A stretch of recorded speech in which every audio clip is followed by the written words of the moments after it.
Hello বন্ধুরা, আজকে নিয়ে এসেছি আমি একটা ছোট্ট ভিডিও যেটার মাধ্যমে আমি আউটস্টেশন কাজের একটা ডেস্টিনেশনের কথা বলবো। তো আমরা গিয়েছিলাম বাঁকুড়াতে। আমরা ওখানে একটা রিসর্ট বুক করেছিলাম যেটা মিলি রিসর্ট। রিসর্টটা খুবই সুন্দর। ওখান থেকে আমার ব্রাইডের ডেস্টিনেশন খুব কাছেই ছিল, 10 মিনিটের ডিস্টেন্স। পৌঁছে গিয়ে ওকে আমি বৃদ্ধে লুকে রেডি করে দিয়ে আমি আবার হোটেলে চলে এলাম। এসে মামা আমাকে দেখে খুব খুশি হয়ে গেল।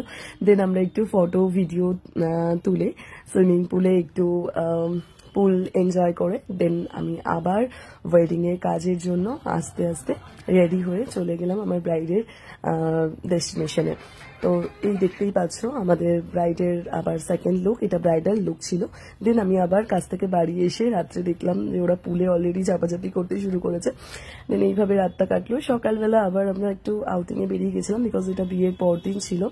তো পুরো মুকুটমণিপুর বাঁকুড়া এটাকে আমরা ঘুরে দেখার জন্য সাইড ট্যুরে আমরা বেরিয়েছিলাম। তো এখানে পুকুর আমি একটু ফটো ভিডিও করে নিলাম, খুব সুন্দর লাগছিল। নৌকা করে আমাদের যেতে হয়েছিল ডিয়ার পার্কে।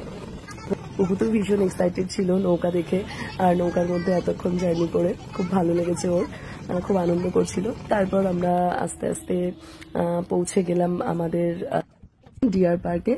দেন আমরা দেখলাম দুটো কিউট ডিয়ার, দেখো মাথা দিয়ে মারামারি করছিল। তারপর পুকুকে দেখে একটা ছুটে এলো অরিও বিস্কিট খাওয়ার লোভে, তাকে ওরা অরিও বিস্কিট খাওয়ালো।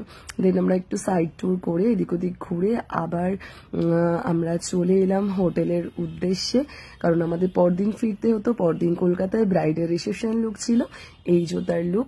তোমরা কেমন লাগলো ভিডিওটা আমাকে অবশ্যই জানিও।